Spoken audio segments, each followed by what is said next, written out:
Mesdames et messieurs, ladies and gentlemen, veuillez accueillir, please welcome Mónica Araya.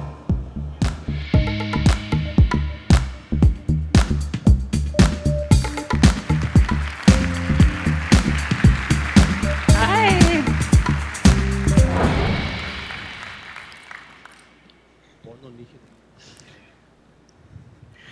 How do you become the first country in the world to go fossil-free? We're asking ourselves this question in Costa Rica right now. And the game changer came a few weeks ago because for the first time, we have a president, very young, 38, the youngest president in Latin America, who said he will make decarbonization a top priority of his presidency. By the way, he did not say that he will ban fossil fuels. It's a phase-out. But the point is that it's making headlines. The world is watching, and we better get it right. So what I want to do today is to tell you a story of why we got here, how we got to this point, and I also want to tell you what we're going to do next. We got here because we have made bold choices that have paid off. So think about it as trajectories, as a person who makes choices. So we made a choice betting on people, betting on nature, and betting on renewables. The first trajectory, very quickly, because we don't have a lot of time, so what I want to tell you of this trajectory is that it was a bet on people. Free education, free healthcare in the 40s. By the end of the 40s, 48 in particular, we got rid of the army, so that shaped us, an identity, small country, big ideas.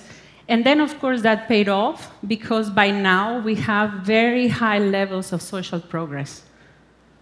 The second trajectory was in the 70s, started then. It was a bet on capital, natural capital, national parks, ecosystem services in the 90s. And then by the 2000s, we had become a very distinct ecotouristic destination. And then the third trajectory started in the 50s, because we were investing in renewable energy. And we were under a lot of pressure to go for coal. A lot of pressure to go for coal, and we said, no, thank you. And because of that, in this decade, we have been able to claim that for about 300 years a day, 300 days a year, we only use renewable sources for electricity generation. So what do you think is the next big idea for us? Of course, it has to be electric mobility. Think about it. This is the country that generates all electricity from water, volcanoes, wind, sun, bio-waste.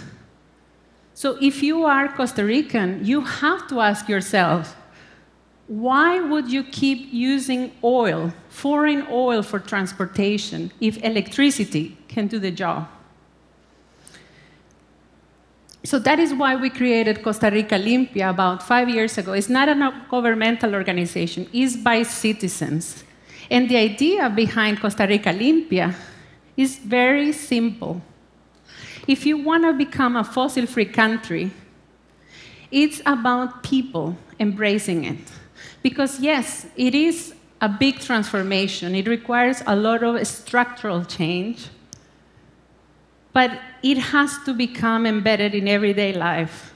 The car you buy or you don't buy, the politician you support or the politician you won't ever support because of the ideas, the job you take, the career you choose. If we are going to be fossil-free, that has to be part of everyday life. That's a photo of San Jose at night. So the point is to become fully electric. Everything is electric already except our cars, buses, taxis, motors. So the point is to electrify everything. And one of the things that we have discovered in working with people, imagine a place like this, full of Costa Ricans. We have discovered that Costa Ricans are divided on many topics, but when it comes to clean electricity, people feel very proud of that.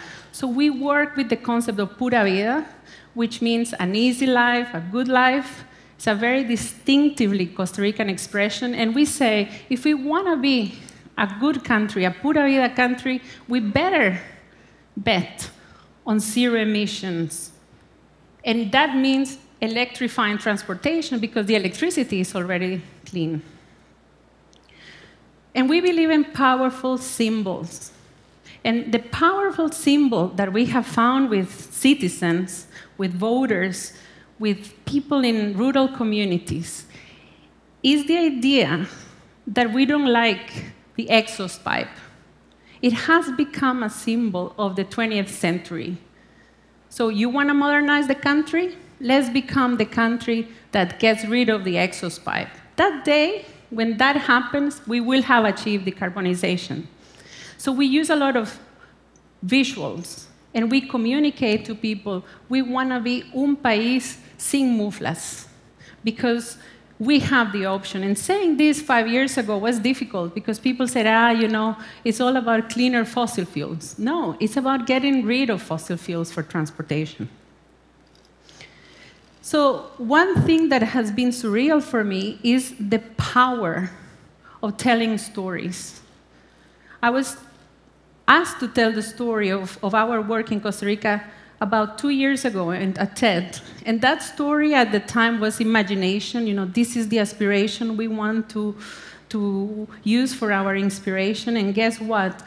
2 years later, a president came and took the story. And now the story is not ours. It doesn't come from our organization. It's a story that young people tell you as a matter of fact. Yeah, sure, we got rid of the army. We're a special country. We can be the country that gets rid of fossil fuels. A small country with a big idea. But I don't want to tell you a fairy tale. It's not a fairy tale. It's not good luck. It's difficult. It's very difficult. Even in a small country with renewable electricity, you find people who want fossil fuels. You want to promote electric mobility, and some people will tell you it's all about big SUVs that use a lot of gasoline and diesel. And then there are people who don't believe in this because they cannot imagine it. So it's not easy. And also remember, humans, all of you and me, we resist change. It's embedded in our nature. So what do we do? Which is the other question. How did we get here, but where are we going to go? So this is something we have learned from our engagement with people. You have to do many, many things. But there are 3 areas of work that we really get to get right, because this is about a cultural shift. In the first line of work, you have to do a lot of technical, nitty-gritty work, know-how, technical workshops, engineers, get the roadmap for the country, get the roadmap for industry, think about how to finance this. It's all very important, and it's happening. Hydrogen, battery, electric, have that conversation. But here's the point. That's not enough. That's not how you change society. If you look at when we got rid of slavery, or when society decided to give women the right to vote, it didn't happen because of technical discussions. It happened because of champions. And champions are people who often are very uncomfortable, because it's about challenging conventional wisdom. So you have to create a coalition of early adopters, innovators, people who say, why not? Let's do it. And then the other line of work that is critical is to actually win public opinion. Who talks to people in a coastal area in Costa Rica and explains why decarbonization makes sense? Who goes to a rural community, or who goes to a busy mother and explains what decarbonization means and why she should care? And that line of work is underappreciated many times by people who think it's all about technocratic discussions. And as I said, the 3 lines of work are critical in order to build this shift. So let's not be dismissive of the political creatures that work in coalitions and people working with public opinion, because it's as important as the ones doing the technical pathways.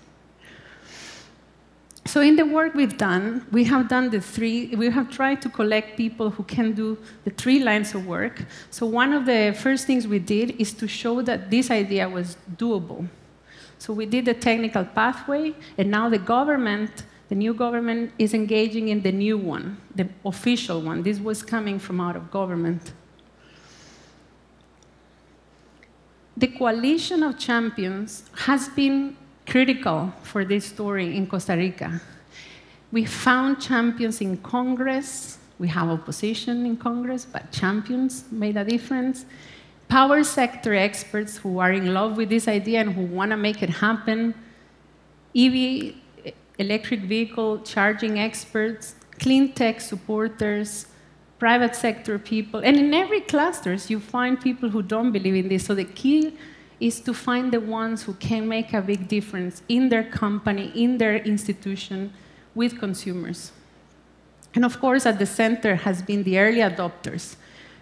You know, when there were no electric cars in Costa Rica, people would go to Miami to buy used ones and bring them because they said, I want to show that this is possible.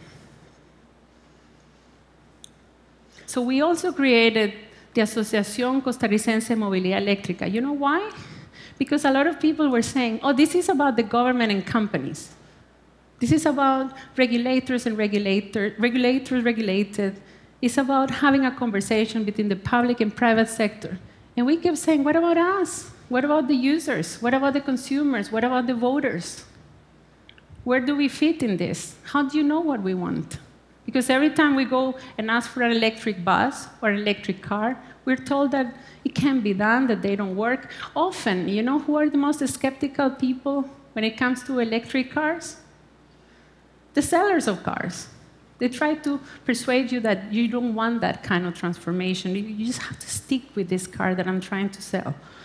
Some companies are changing, of course, but the point of showing you this is that we have managed to put together the ecosystem of users, and that has helped. So one of the things we do is we do a lot of festivals and educational events, and we inspire and we help consumers empower themselves, because at the end of the day, consumers, voters, are the ones who can make a big difference. And it has been really interesting for us to observe how people interact with an electric bus. We really need to get our public transportation electrified. It's difficult. We also ask users to talk to other users to help us dispel a lot of the myths. We also show things that people cannot believe are possible. So we discovered that in San Jose, most people thought it was impossible to go to the beach in Costa Rica, for example, Guanacaste, without using gasoline. So this picture became very important because we showed it was a myth. Even the police, you know, at some point, one of them was stopping me because I was taking too long at a street, and then when he discovered that it was electric, he asked me to give him a ride. So and of course, it's a woman explaining a car to a man, so it was also quite interesting in Latin America. So there are very happy moments, and the point is that it has worked. We became, in January, with the former president, we became the first Latin American country to have a law that promotes zero-emission electric mobility. So now Colombia, Argentina, and other countries are asking us, how did you manage to pass through Congress? And the answer is, you better work with the public. Because as the mayor of Montreal said, she can do things when she can claim that the public is behind her. So the story got even better in the last 4 weeks, as I said at the beginning, because the president, the young president we have now, has said, actually, this is going to be one of my top priorities. So what are we doing? We're doing an electric mobility pact. We're launching an electric mobility initiative next week. There is a hydrogen bus being tested. There is a map, and the first A tranche of fast chargers will be installed very soon. But I don't want to leave the stage without telling you this. If we are the country that has renewable power already, renewable electricity, why would we go and invest in, for example, natural gas, which is a fossil fuel? We're under a lot of pressure from companies to do that. So we should defend the principle of no U-turns. And if you look at this photo here, this is a national park. And what I want to leave you to your imagination is, imagine a country where we can be a hub, not only for ecotourism, but also for electric mobility to get to places like this. This building is very symbolic for us, because this is the place where the army disappeared in my country in the 40s. Now it's a museum. And that story that I was telling that became a TED Talk ended here. And I used to say, one day, dear Costa Ricans, one day here, somebody will abolish fossil fuels. And it happened 4 weeks ago. That's what the president said, and he chose this place. So imagine how we feel in civil society. This sentiment that we are being heard is very powerful. So here's the final point. Yes, we're at a conference to talk about mobility, cars, buses, all these exciting technologies, but at the end of the day, it's about people. So wish us good luck, and even better, come and join us and make this happen. Thank you.